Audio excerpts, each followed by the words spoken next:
You're welcome to the show. It's 99.3 Nigeria Info, your number one news, talk and sports station.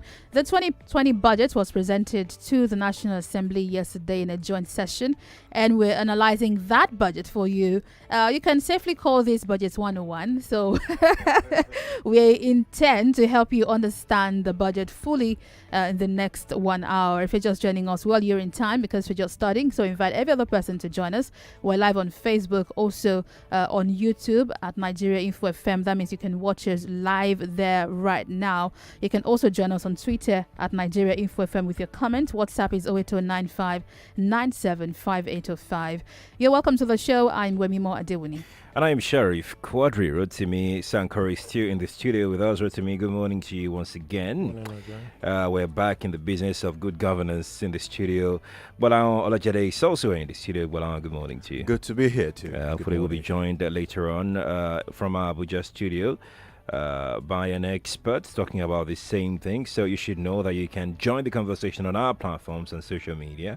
We'll be live on Facebook, or we are live on Facebook. That interview with our resource person from Abuja. You can see the resource person on Facebook as well, as we have a chat, with everybody on the budget for 2020 as presented by President Muhammadu Buhari yesterday to the joint session of the National Assembly.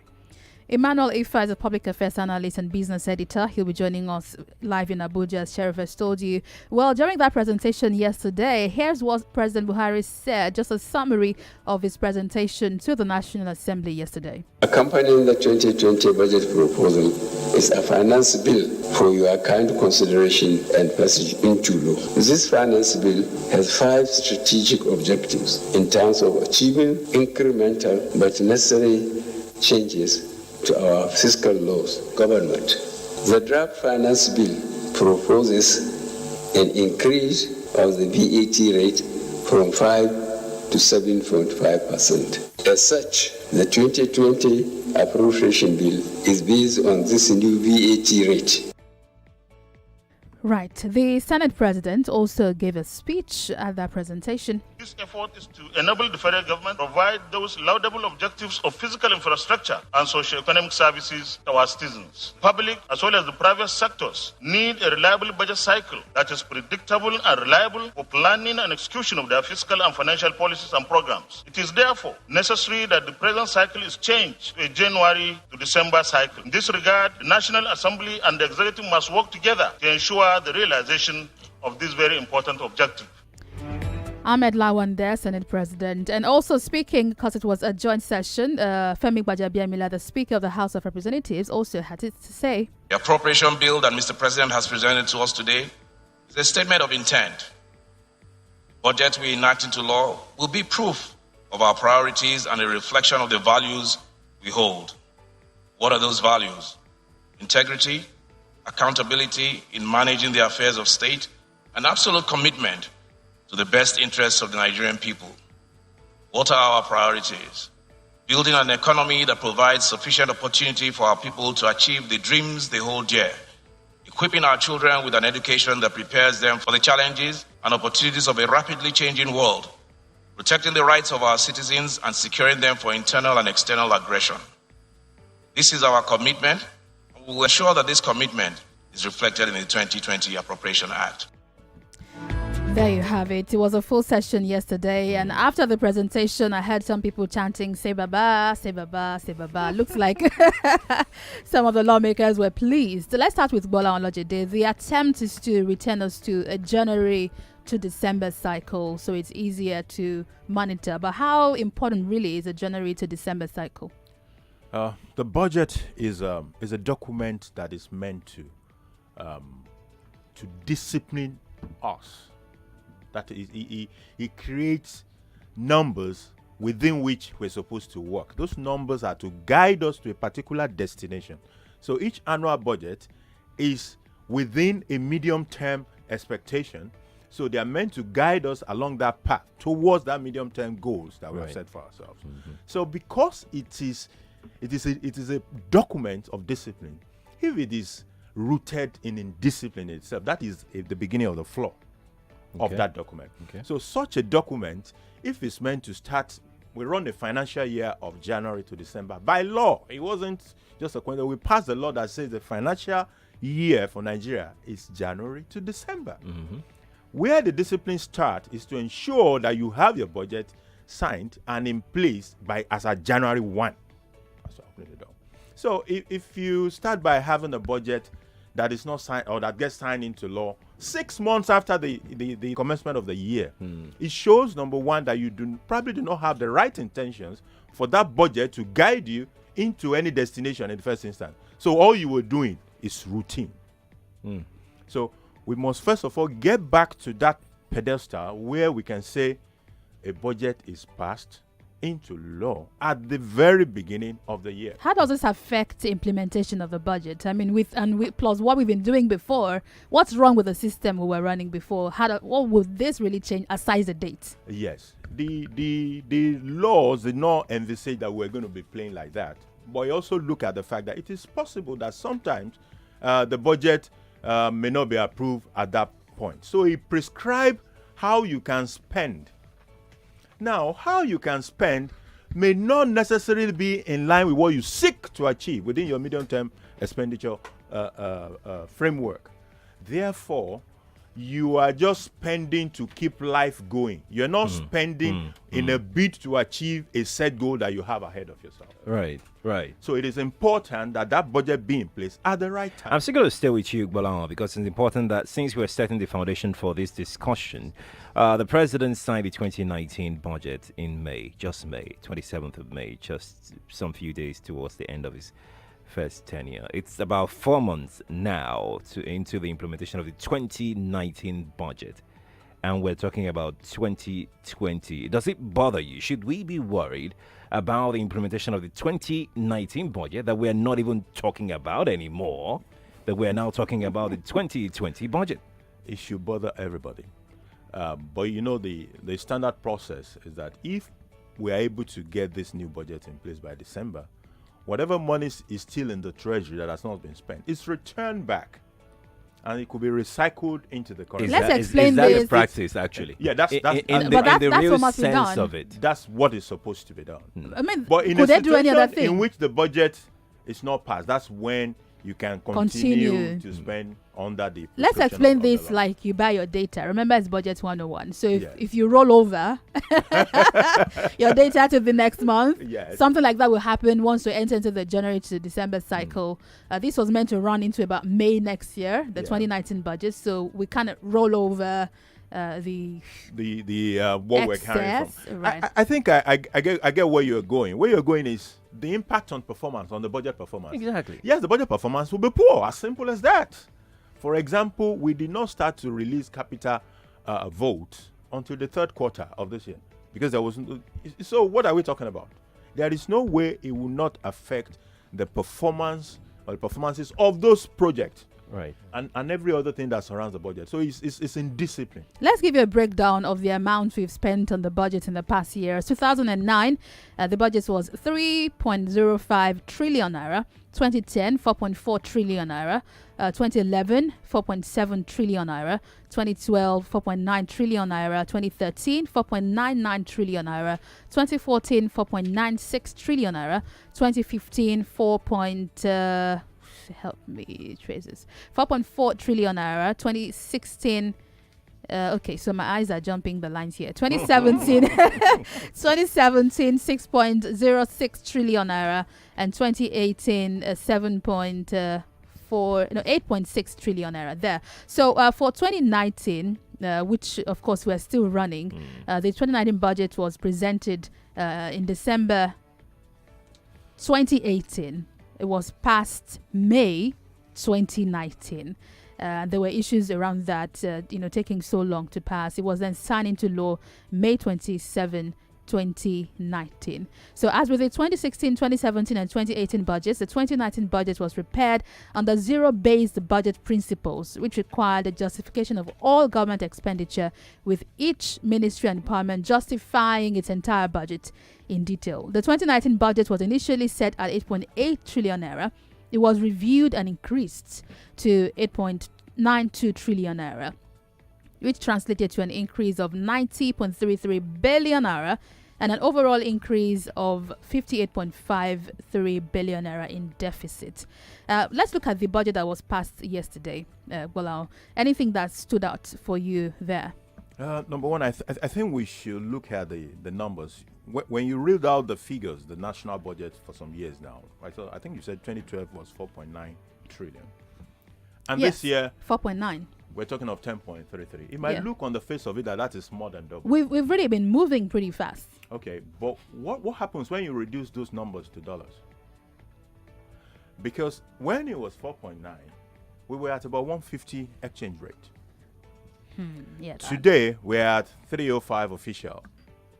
By the time you look at those two numbers, it looks like one is so huge, about double the other side. Right. But in real terms, in dollar terms, they're about the same number. They're about About just the same thereabout. number. Yeah. So there has not exactly be a significant improvement in those numbers. Does that mean is there what I'm hasn't trying to been an bring out. expansion of the nation's economy? Is that what we're saying now? It's of No course. expansion whatsoever. As a matter of fact, if you look at our GDP as it stood in 2014 and GDP as at today, it has actually reduced. That's what it is.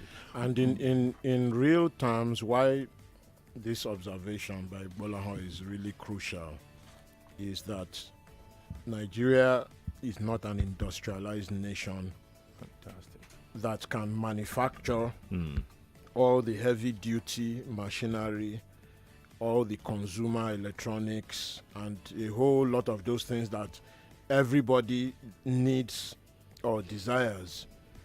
So the dollar equivalent is a pretty good indicator of whether in fact there has been progress Right. or not. And what Gbolahan is saying more or less is that in dollar terms, the budget has remained at relatively the same level since that time.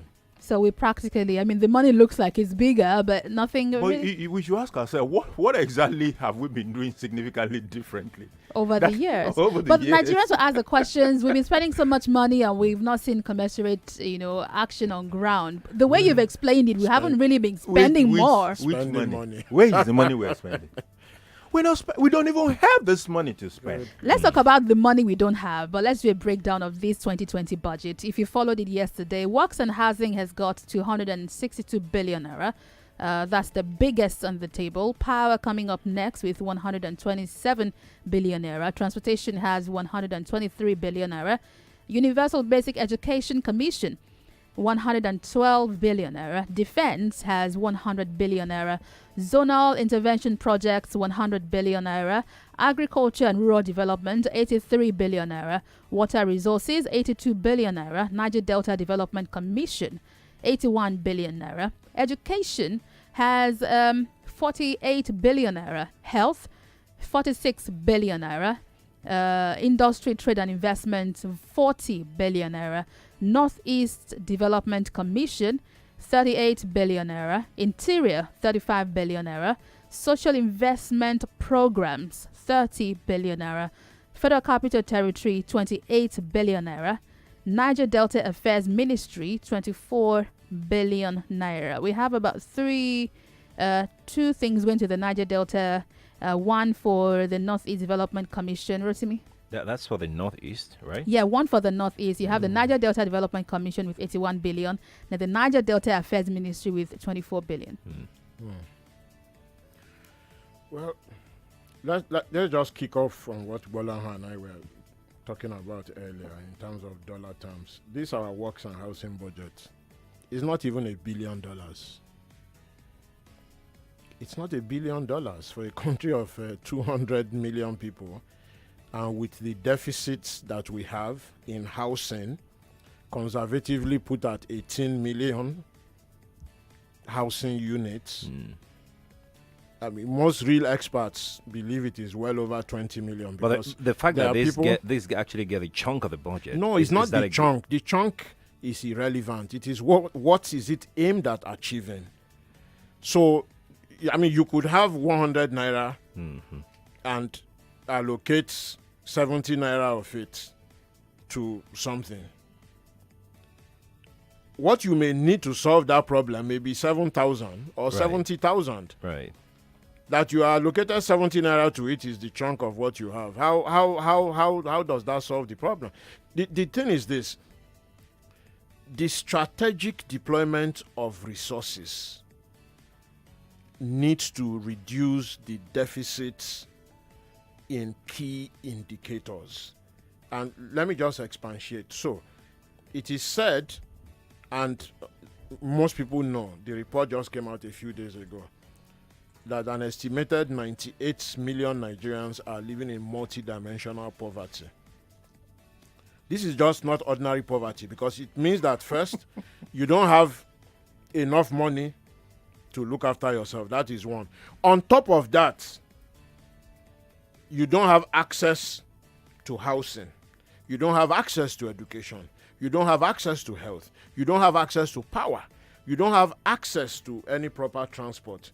You don't have access to food, enough nutrition. That's what multidimensional poverty is. In other words, the poverty is sapping you from every corner. Even in your dreams, the poverty is fighting you there.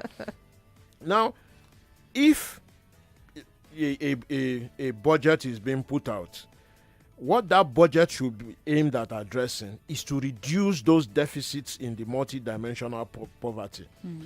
If that budget does not, for instance, look at something that will affect everybody, whether you like it or not, something like health. If the budget does not measurably increase access to health, quality, quantity, affordability, and in many cases, free at point of service, like for children, for pregnant women, and if we can't measure that,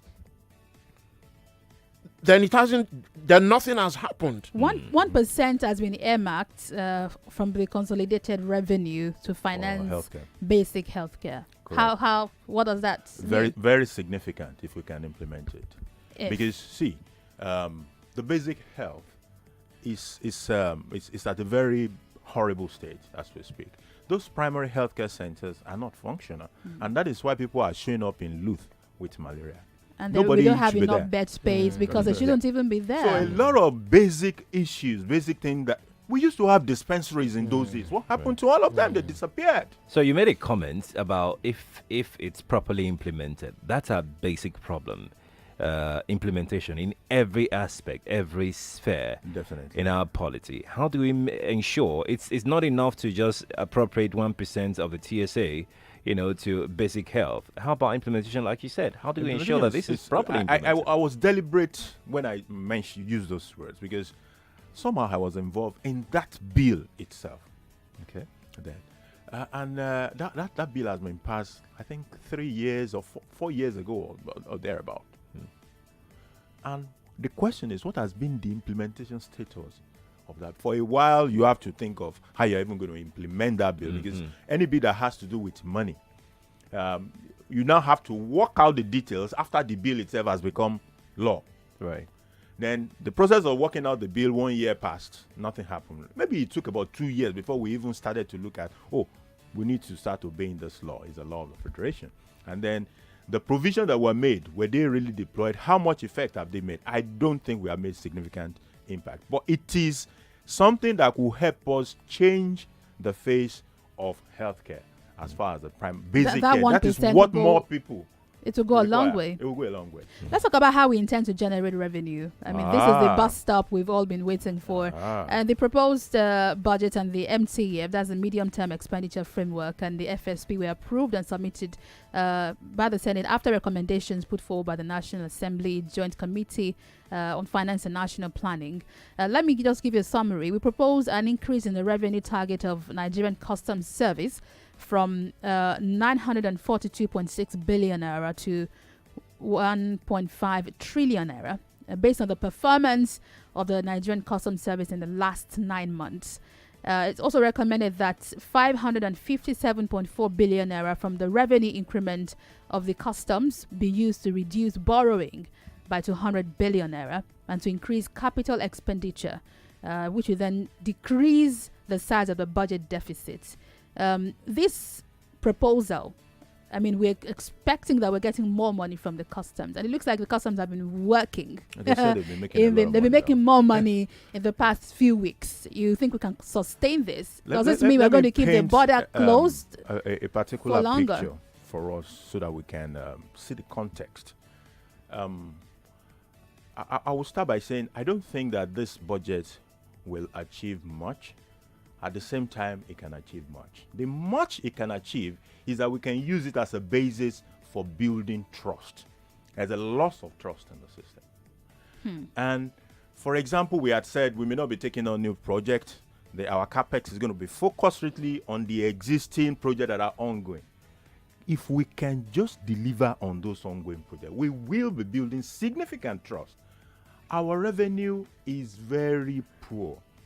The 2020 South Africa budget, they don't run a financial year that way run. So their 2020-21 budget, education budget alone is about 10.7 trillion naira equivalent. It is bigger than our entire budget. Wow. There are only 60 million people in South Africa. But it's, So I we mean, should we begin can't to see see- it.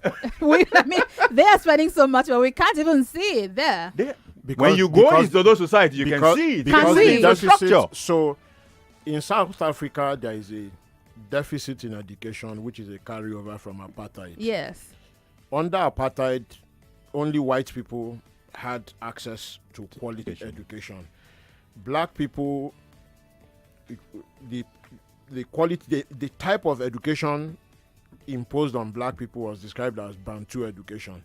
Essentially, we just prepared the majority of black people to be servants, gardeners, drivers, cooks, and otherwise. The ANC's Freedom Charter at the time, at the end of apartheid, promised to reverse it within 10 years, which has not happened.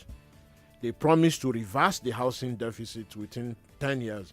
In fact, they promised 1 million homes, to be specific. It hasn't happened.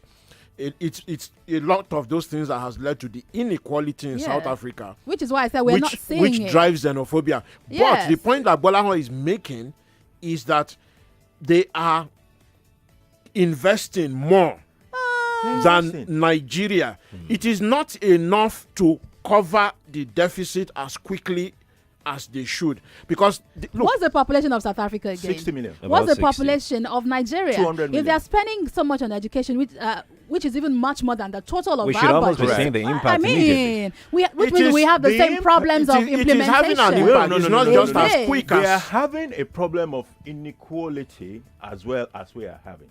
But when you enter Johannesburg today or you go into Cape Town, you're not going to be seeing all those things. In fact, the last time I was in South Africa, the hotel I stayed, they even put a whatever, because the water they were offering us was from their tap, from their public water system. And they were more or less saying, take a bet on us, just drink that water as you're opening your tap, just drink it. Oh, yeah, no. More or less, that's what they were saying. Nigeria, So let's go they on a had break. water, they had road, they Let's had go for a rail. break. We need to What go are on we a break, and when we return, we will talk about that water situation because we have a budget for it. Don't Right. forget In they this could, they budget. could host World Cup. And during that World Cup, a lot of our senior politicians and officials were there, and they were taking trains between the venues. Right.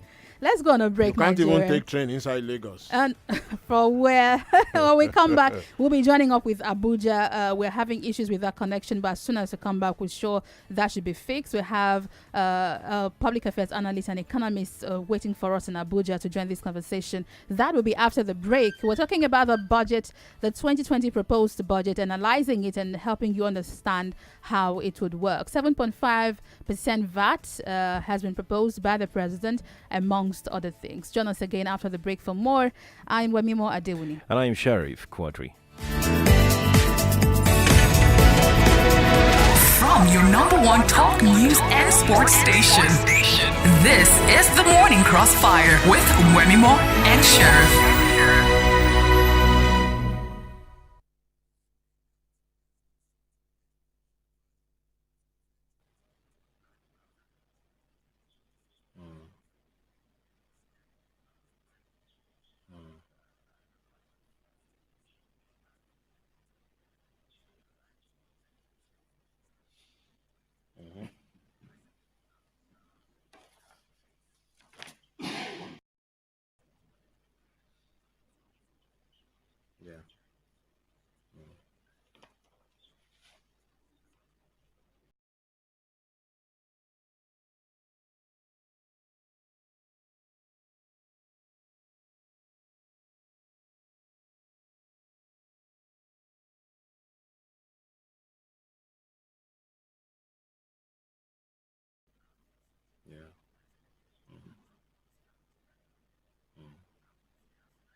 Okay. Yeah, but that will not stop it now. We're a commercial.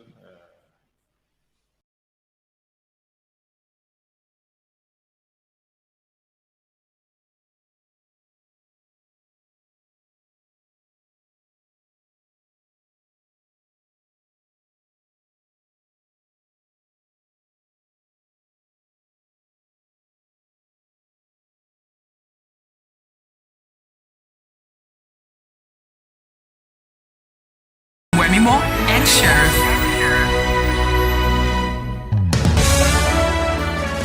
This is 99.3 Nigeria Info. You're welcome back. We went on just a very short break and we're analyzing the 2020 budget, which was presented yesterday. And we're looking at the aspects of that budget. If passed by December, then Nigeria will be on a January to December cycle. That would mean that it's easier to then track our budget because we're just running the usual and regular calendar. We've told you about the proposed generation of revenue from customs. There are other places where we're looking at to get money. Borrowing is big on the table also. The adoption of 1.5 trillion naira as the amount for new borrowing, as opposed to 1.6 or 5 trillion borrowed to fund the 2019 budget. The country is proposing that we need to borrow some more to be able to fund these budgets. We are also looking at the electronic collection of stamp duties from the Central Bank of Nigeria to ensure revenue increase. Also, there is a recommendation of proper investigation on the NNPC to ascertain the actual costs associated with the joint venture oil agreement. Also, there's a call for urgent review of the Fiscal Responsibility Act and other laws of the revenue generating agencies to align with current realities. So if we're looking at the NNPC, Rotimi, already we lost a lot of money from there. But it looks like the government is focusing there now so we could get some more money from it. If we don't have the PIB passed, is this possible? This NNPC matter didn't start today. I'm sure you've heard me say that in 1978 or thereabouts, I wore a T-shirt saying, "Who stole our 2.8 billion?" I mean, that was almost 4 decades ago. Yeah, that was NNPC. I mean, the leakages. Look, the political elites have just turned NNPC into their piggy bank. And the grip on it is so tight. Is so tight that even with the president as the Minister of Petroleum, it is proving difficult to figure out what is happening in that place. So that NNPC, we can make it a topic, 1 hour alone, on how to block the leakages there. I think the main issue is this. The only way to ensure that Nigeria grows is to industrialize. Is this budget leading us towards industrialization? Unfortunately, no. Because to industrialize, the key components that you need is 1, your human capacity, which means education. You need people so badly in science, technology, engineering. Are we seeing that dedicated investment to say we are going to set up specialist institutions that in 5 years, these are the numbers of people that we are going to grow that can help us deliver that? No. You need power. Of course. We should be at a minimum of 160,000 megawatts. Optimum of 200,000. We're at 5,000. Does the budget explain to us how in a short time we can even hit 50,000 megawatts? No, it doesn't. But this is just a year budget. Yes, Rotimi. but how do you expect all this growth should be year on year. Yes. So if you have medium-term expenditure framework, Right. it should tell you year on year what you are going to get inside it. Correct. And year on year, it is not telling us. So this year, even when the Minister of Finance and Planning will come out, from what we have seen so far from the highlights, we are not going to get a clear definition. So we are talking about health earlier and about the percentage. Yes, the 1%. The 1%. Now, you can have that money, and that money will be useless if you don't have the human resources for the health. Absolutely. If you don't have the power for the health, you don't have the water supply. I mean, we've seen hospitals without water now. And what is it? Well, what is a hospital without hygiene? Even without light. Yes, without light, without doctors, No power, nurses. nothing. Look, Nigeria does not manufacture the high-end medicines that we need. Our HIV burden, for instance, after the new survey, for which we have to give credit to the government and the development partners, has been shown to be less. But for the burden we have, the fact that we are actually still importing medicine to put that number of people on treatment, 1 million plus, and there is no plan to say, oh, we can actually over X time manufacture the generics here and then export to the rest of Africa. So, it is when you look at all those lines like that, and you can see that there is no specific progress that is outlined in anyone. You mentioned education and earlier. you balance it against the population growth of 8 million a year. Very quickly, Rotimi, you mentioned education earlier, and from this budget, the federal government has appropriated about 112 billion to basic education, apart from the 48 billion for the normal education. But for basic education, which some people would say that is a foundation that every child must have, is this a good move? It is a good move, but it is not enough, because remember we are looking at the math of this thing here earlier in the week. If you take the government's own figure of 10 million out of school, the expert agencies say it is closer to 13 or 14 million. The Minister of Education during the confirmation process, in fact, said it could be more. But if you take 10 million, just that 10 million, and you say 10 million kids out of school, how many classrooms does it translate into?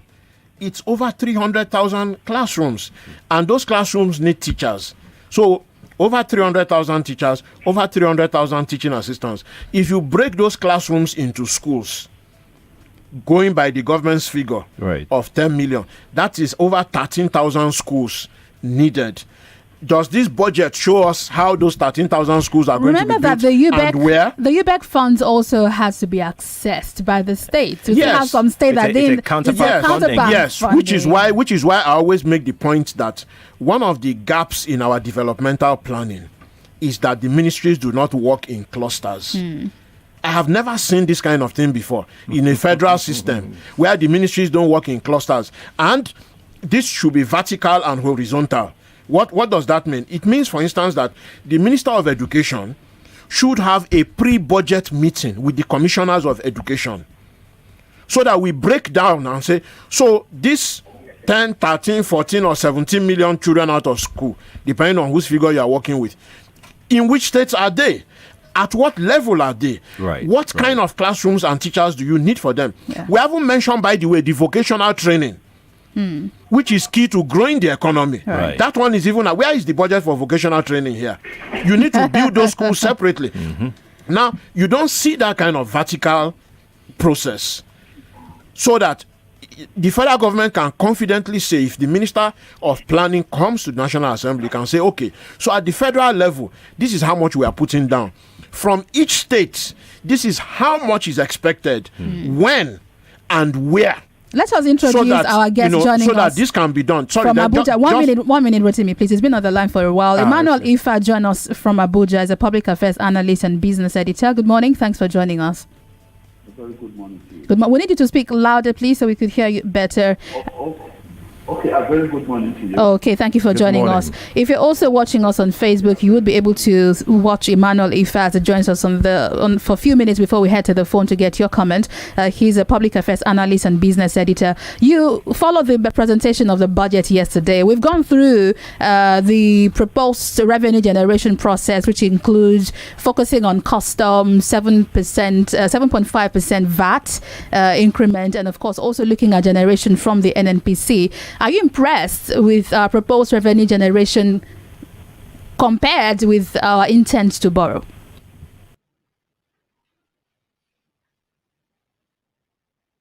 Well, first and foremost, I'm not a business editor, but I'm a journalist. I've been editor, so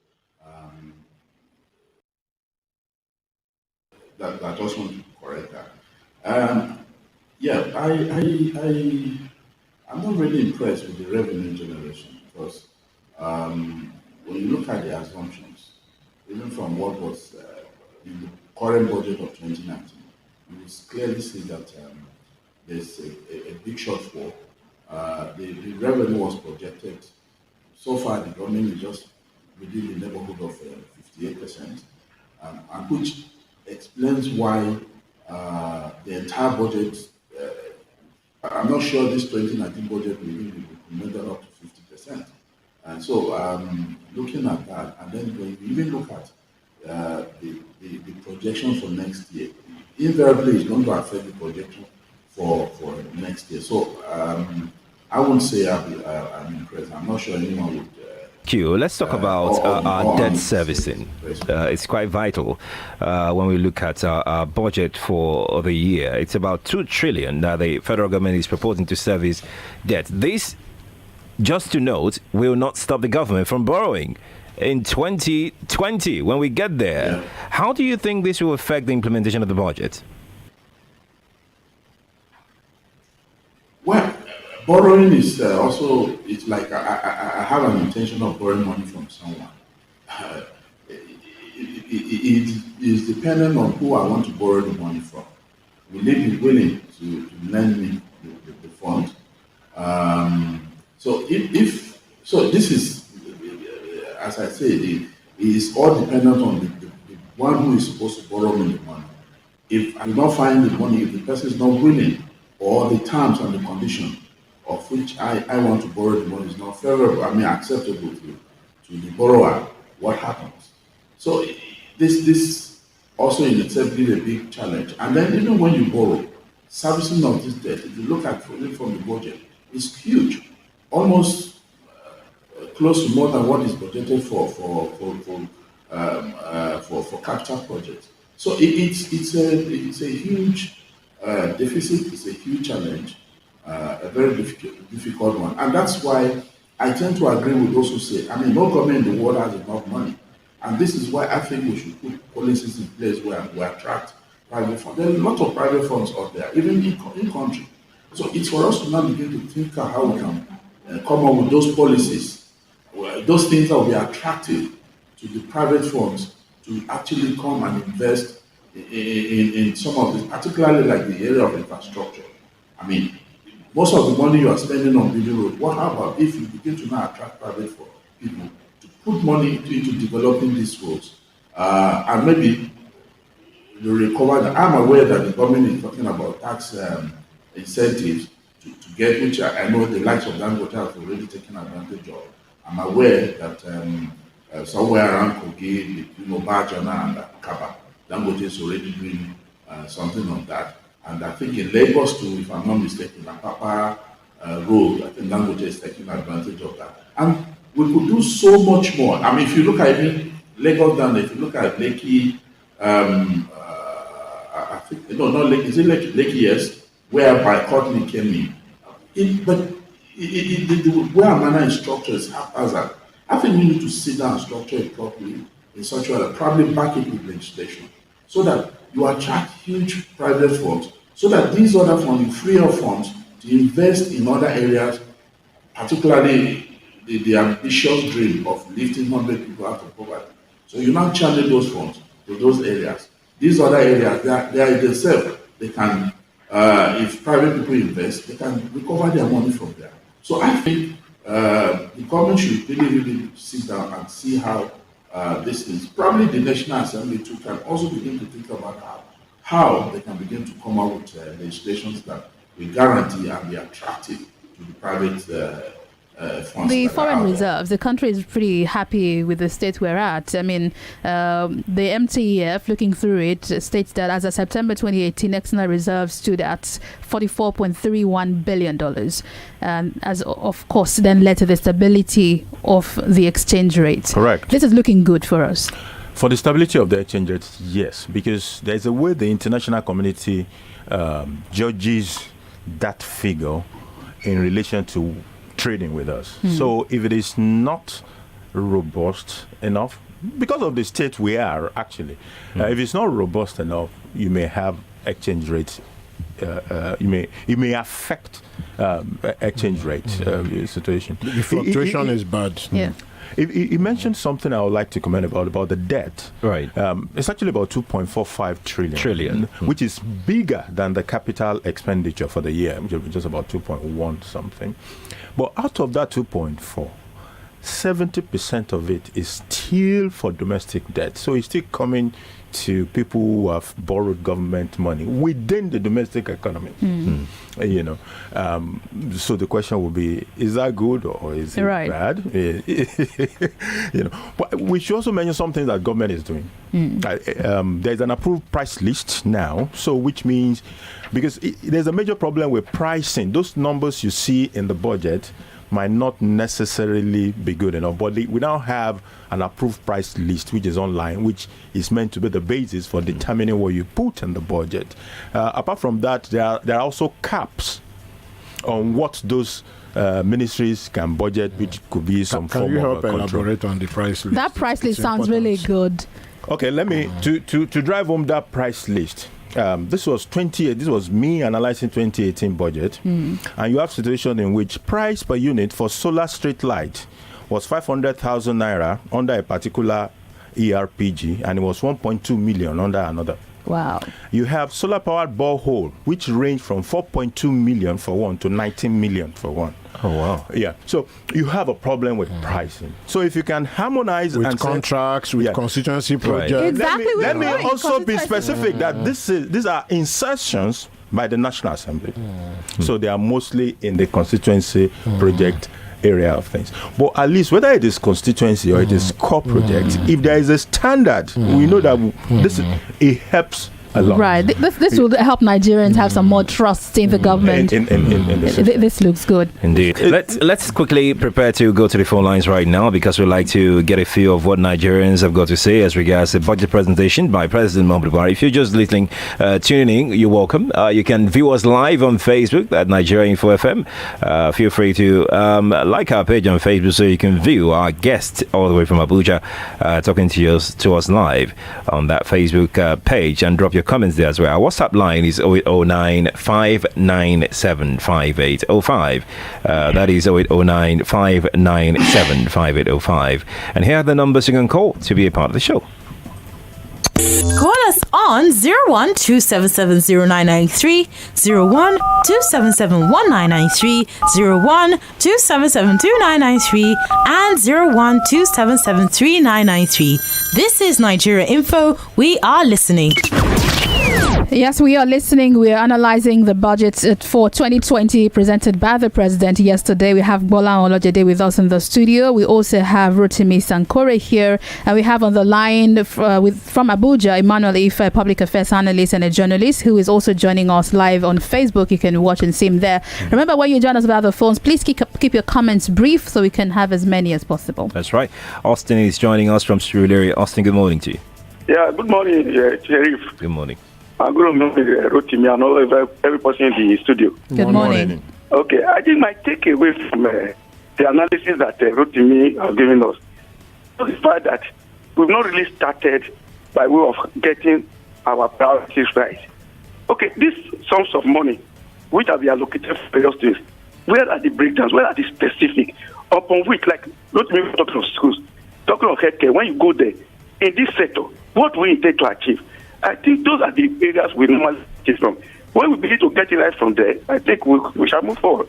Thank you very much for the very good analysis. Thank you so very much. On Facebook, we have comment also from Vincent Favor Chikodi, who says, good morning, everyone in the studio. On revenue generation, why is no one looking at other mineral resources placed in Nigeria? It says we have gold in Zamfara, coal in Enugu, tin and columbite, and how can we make from all mineral salts? Well, I understand what they're trying to say, that we should look into solid minerals. That's a huge one to look at. That's a comment here. Do you think we're focusing enough on this? No, we're not.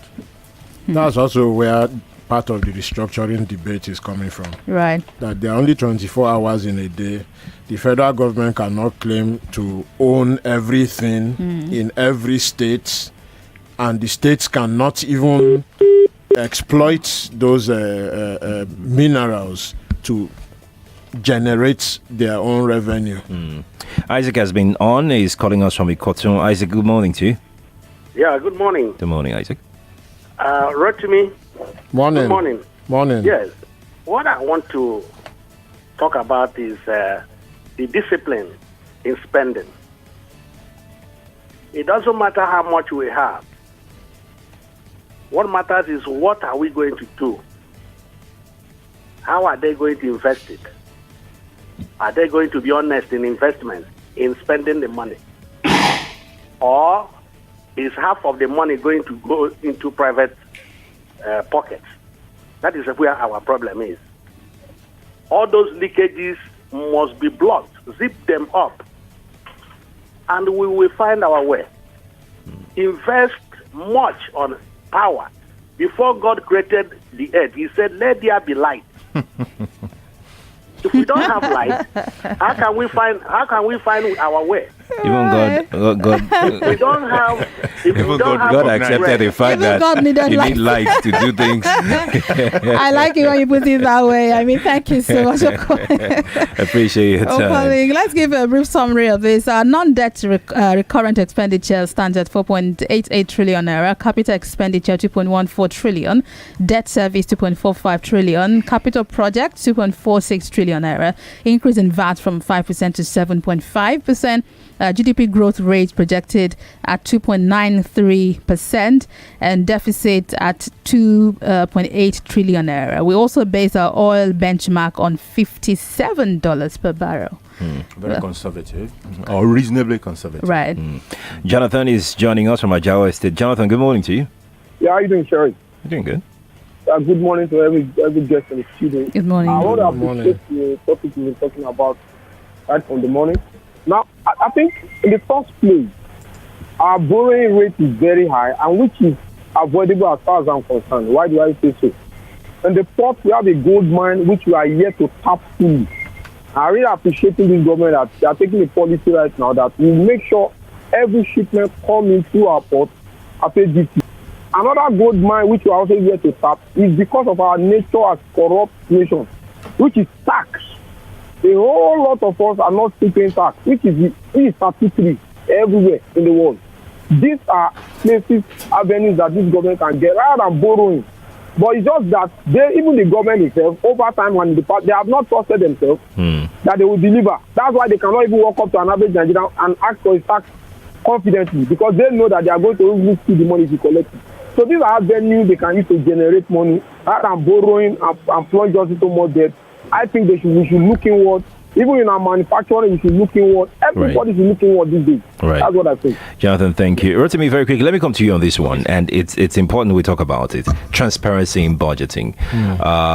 So we are presenting the 2020 budget to the world. Do we have the right to know the budget of the National Assembly in all of this? Oh, of course. Of course. Not just the Federal Government, National Assembly, but also the state governments, the state houses of assembly. Right. Because I was trying to make the point earlier, before Wemimo was pointing out that we had our other colleague on the line. Vertical cluster planning is one important area. But the horizontal is also key. So, for instance, you take certain key sectors that have to work together. Right. And say, okay, if you fail, the other ministry cannot certainly succeed. will fail. Right. So, for instance, if the education ministry fails, youth is getting nowhere. If education fails, health is getting nowhere because they are not getting the human resources and so forth. Right. So let's be quickly with Robert. He's been holding the line for a while. Please, let me just finish this quickly.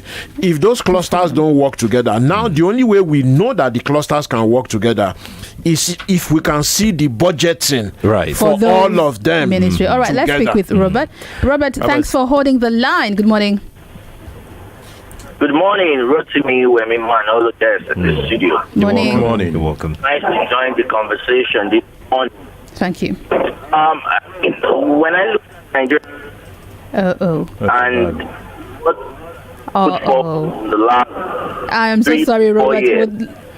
I'm so sorry. We'd so like to speak with Robert you, but is you're on the move. Yes, he's on Can I mention something real quick? Very quickly. The budget of the federal government of Nigeria is a public document. It is hoisted on the website of the budget office of the federation with all the details. It is I saw a newspaper saying presidency budget. Presidency budget is detailed there. Right. And that when I visited the site this morning, and you should also go there and go read up those documents. It's important. The MTF EF is about 45 pages. Some people will be too lazy to go through, but please go we through. We need the same from all the states. All the states. We need the same from National Lagos Assembly states. and all those. It's not especially, it's all the states. Yeah, I said People especially should because demand Lagos State, we because don't you have live in data. Lagos. And of course, we need to go now, Nigeria. We'll continue this analysis throughout the day and, of course, subsequently while the Senate looks into the proposed budget by the President. A big thanks to our guest, Gbolahan Olojede, for joining us this morning. Thank you. Thanks for having me. Rotimi Sankore, thank you. We had a bit of a challenge, but we were able to connect with Emmanuel Ifa from Abuja as a public affairs analyst. So we thank him also for joining, and to news head in Abuja, Philip Nweli, for making that happen. Big thanks to Zanabia Kin, Tosin Akinride, Yvonne Okafor, and also Babatunde Abdusalam, Sheriff Lawal. Thank you all for assisting on the show today. We will be back tomorrow morning. That's right. But I'm certain this conversation continues after the news with Tunji Andrews on money, business, and economy. We'll see you tomorrow morning. I'm Wemimo Adewuni. And I'm Sheriff Quadry. Have a good day.